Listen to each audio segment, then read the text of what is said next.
Google has delayed killing third-party cookies from Chrome again. Manhattan's DA wants to know why YouTube is pushing ghost gun tutorials to kids. And Threads has 150 million monthly users. It's Thursday, April 25th, and this is Engadget News.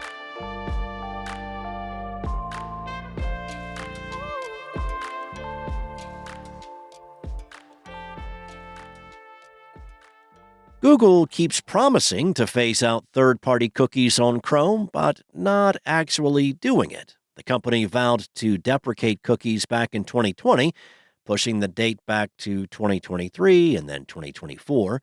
We did get some traction earlier this year when Google disabled cookies for 1% of Chrome users, but those efforts have stalled. Now the company says it won't happen until next year. It's easy to drag Google for this, but it's not entirely in the company's hands. The tech giant is working closely with the UK's Competition and Markets Authority to ensure that any tools it implements to replace the cookies tracking and measurement capabilities aren't anti-competitive. These tools are known collectively as the Privacy Sandbox, and Google says it has to wait until the CMA has had sufficient time to review results from industry tests that will be provided by the end of June. Google's Privacy Sandbox has stirred up some controversy in recent years. The proposed tools have drawn complaints from ad tech companies, publishers, and ad agencies on the grounds that they are difficult to operate, don't adequately replace traditional cookies, and give too much power to Google. To that end, the company said that it recognizes ongoing challenges related to reconciling divergent feedback from the industry, regulators, and developers. This is another reason given for the delay until next year. The CMA isn't the only regulatory agency giving the side-eye to the current iteration of these Privacy Sandbox tools. The UK-based Information Commissioner's Office drafted a report that indicated these tools could be used by advertisers to identify consumers, as suggested by the Wall Street Journal. Those in the ad industry want to see cookies given the heave-ho, despite complaints about Privacy Sandbox. Drew Stein, CEO of ad tech data firm Engadget, told Engadget that it's time for Google to deliver on the promise of a better ecosystem by implementing its plans to eliminate third-party cookies. The CMA, on the other hand, has indicated a willingness to keep third-party cookies in play, particularly if Google's solution does more harm than good. Craig Jenkins, the CMA's Director of Digital Markets, recently said the organization would delay implementation of Privacy Sandbox tools. If we are not satisfied, we can resolve the concerns, as reported by Adweek. We'll see what happens in 2025. Manhattan's District Attorney Alvin Bragg wants to meet with YouTube CEO Neil Mohan to discuss why the website allows the posting of videos on how to manufacture ghost guns and why its algorithm is pushing them to underage viewers who watch video game content. Ghost guns are firearms assembled using 3D printed parts or components purchased as kits. That means they have no serial numbers, making them near impossible to trace and don't need any kind of background check to acquire. In a letter sent to Mohan requesting a meeting, Bragg referenced a study conducted by the Tech Transparency Project in 2023, wherein it created 4 test YouTube accounts and gave them the profiles of 14-year-old and 9-year-old boys.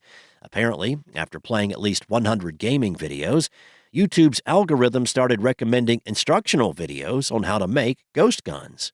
It doesn't matter if they'd only watched, say, Call of Duty gameplay videos and had never interacted with any content featuring real guns. YouTube still pushed real gun content to their accounts, as well as other violence-related videos, such as those of school shootings and serial killers, even if they were supposed to be minors. Bragg also called YouTube's attention to the fact that there's no way for guardians to switch off the website's recommendations and parental controls. Bragg wrote that a lot of young individuals being investigated for gun possession in New York City said they learned how to make ghost guns from YouTube. While the website does remove those videos when they're flagged by gun safety groups, the DA said YouTube should be more proactive in removing them, should make sure they get blocked from being uploaded in the future, and should provide viewers a way to switch off recommendations. especially since the website does have a policy that prohibits the uploading of videos intending to sell firearms or to instruct viewers on how to make them. YouTube told the New York Daily News in a statement that it will carefully review videos the Manhattan DA shares with the company and that it remains committed to removing any content that violates its policies.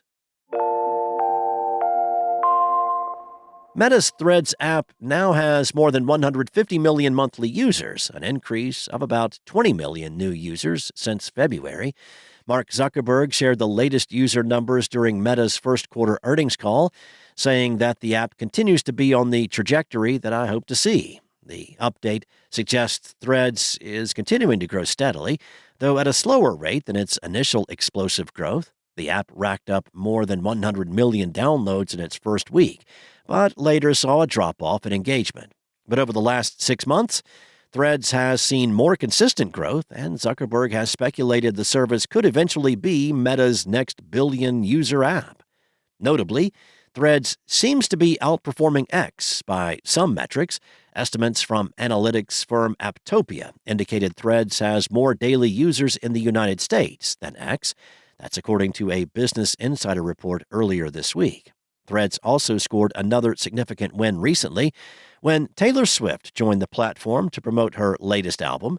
Threads is, for now, unique among Meta's apps in that it doesn't have advertising, so the company doesn't make money from the app directly. That will change, likely, at some point, provided Threads continues to expand its reach. Zuckerberg has previously said the company would focus on monetization only after the app has grown sufficiently. Thanks for listening. There's more to these stories and additional articles at Engadget.com. This episode featured journalism by senior editor Carissa Bell and contributors Lawrence Bonk and Mariella Moon, and was produced by Spoken Layer. Enjoy your day, and I'll return tomorrow with more tech news from Engadget.